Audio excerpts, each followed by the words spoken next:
አላህ ዱንያ ላይ ከባዱ ነገር ማጣት ነው። በጣም ከባዱ ነገር ደግሞ አግኝቶ ማጣት ነው። አግኝቶ ማጣት በጣም ከባድ ነው። ነገር ግን አላህ Subhanahu Wa Ta'ala ምን ይላል መሰላችሁ? ኢነሁ እሱ ራሱ አላህ Subhanahu Wa Ta'ala ማለት አላ ረጅዒሂ ለቃዲር መመለስ ላይ የሚችል ጌታ ነው። የተካነበት ጌታ ነው መመለስ ላይ ይላል አላህ Subhanahu Wa Ta'ala። ምን መመለስ ላይ?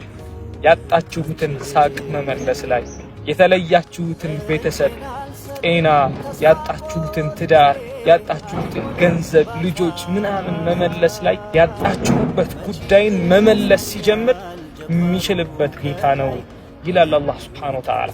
እስከዛ ግን ፈሰብሩን ጀሚል ትንሽ ትዕግስት። ያ ሰላም